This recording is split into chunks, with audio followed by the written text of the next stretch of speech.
Hey, everybody, thanks for joining us on Logistics Executive TV. Today, we're talking leadership, transformation, AI, workforce of the current and future state. And I'm joined today by our specialist who we check in with every now and again, Lauren Ryder from Sydney. Lauren, thanks for joining us. Thanks so much for having me, Kim. Lauren, you're the CEO of Leading Edge Global. You've worked with many tier one organizations around the world from a corporate perspective, employment, and then also your own practice, which we see you in different parts of the world from time to time. And we're really looking forward to having a chat about some of these major issues that are going on at the moment. So maybe you can give us a bit of a heads up on what you've been working on most recently. Yeah, look, we have projects all around the world, and generally they are transformation focused. So, what does that mean? That means that companies are doing something today and they need to shift their operating model to fit the future. So, that generally looks like an operating model change, a restructure, but also what are the skills that are needed for the workforce? What do leaders need to be doing differently? How do we make sure that our business is operating efficiently and effectively? So those are the sorts of projects that we work on, and we work with leaders to get that done. Brilliant. So let's talk about skills of the future, because that's very much into the zone that we operate in over the last 27 years, both in terms of being in Australia recently at the CMAC conference. There was a lot of discussion about workforce, especially in relation to AI, and also in recent times in Europe and here in the Middle East. Talk to us a little bit about what's coming down the pike in terms of AI and those impacts that we hear a lot about from various different versions. Yeah, look, it seems that everyone is quite focused on teaching people how to use AI, but that's actually only half the equation. So AI is going to start working more in the background, and you hear the word about agentic AI, agents taking on that more technical and repetitive work. So what does that mean actually for the workforce of the future? Because we may not have jobs in the future if all we're doing is typing. So if we want to work, we're going to need to actually hone some very uniquely human skills. Those are the ones that are going to be really valuable in the future. So while we see a lot of companies investing in AI, we don't often see them investing in the human capabilities that are needed to make those tools successful. Because AI is actually going to amplify our human capability, not replace it. So we ask ourselves, what are those skills? What are the things that we actually need to be more effective in the future? So these are skills like critical thinking. So if AI gives you an output, what does that mean? We talk about judgment.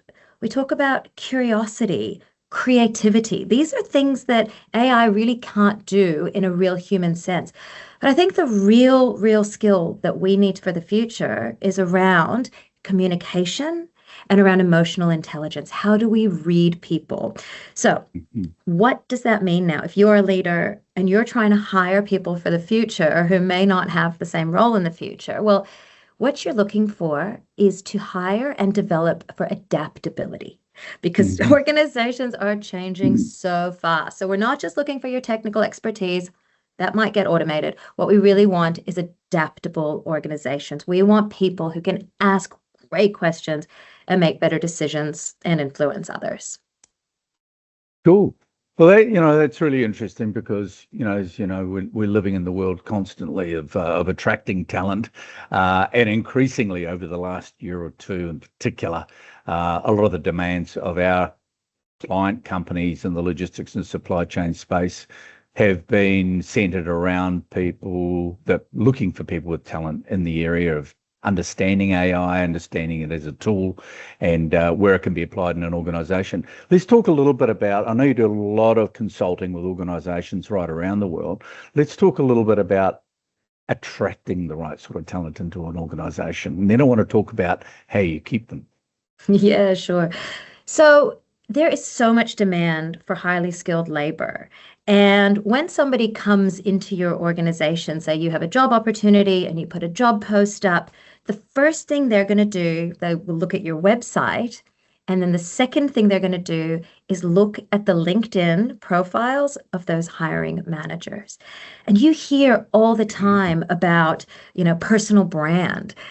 It is so important these days in our days of social media. So we have to have a few things in place, though, in order to get there. So if you're an organization and you are looking to attract really great talent, you need to make sure that you are really clear on that vision, your mission, your values. And most organizations do have that. And they're often just stuck up on a wall. They're not often lived and breathed. And so we need to make sure that everyone in your organization knows what those are, what does it mean, have that linked to your KPIs and the expected behaviors. And so what that does is it creates the culture. And so when Yeah, somebody is wants to come to your organization, they can see on the website what you stand for. They can see on your personal LinkedIn the things that you stand for. Are you somebody that I want to work with? And then when they come in for interviews, that's when they understand the culture. And sure. you don't, not everybody is great for every organization. And so having this really clear what you want and what they want, that's how you're going to attract really great talent. Brilliant. I should have expected no less than a in-depth discussion from you about that because I know it's a great passion of yours, and especially since you've grown your own organisation so extensively over the last few years that we've been knowing you. So let's just tap into your knowledge base then around keeping talent and developing leaders in particular.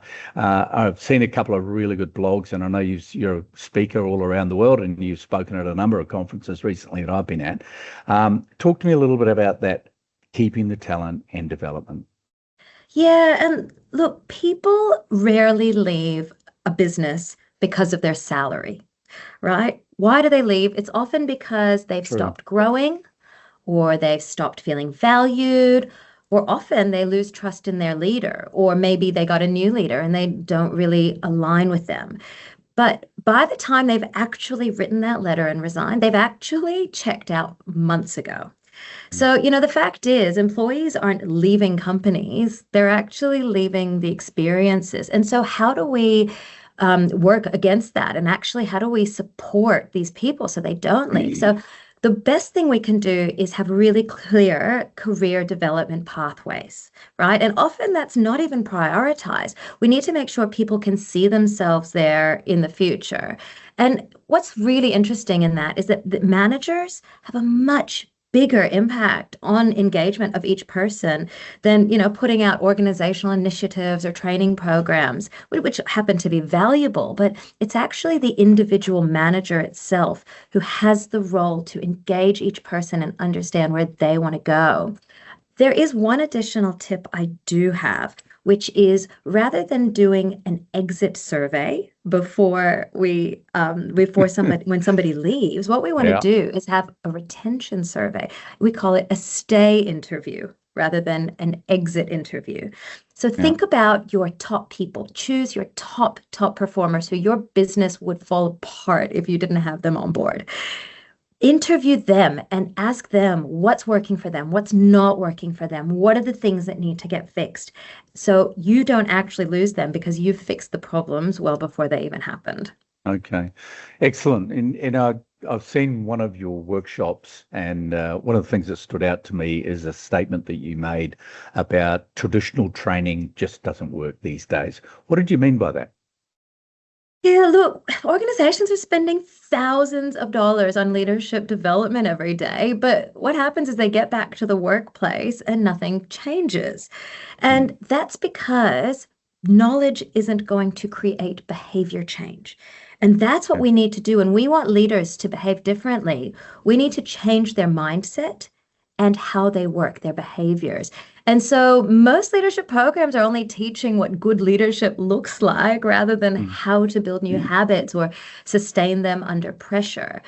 When we build leadership capability, what we do is we customize our programs for our clients. They come to us and I ask them, what is the challenge? What is the problem you're trying to fix?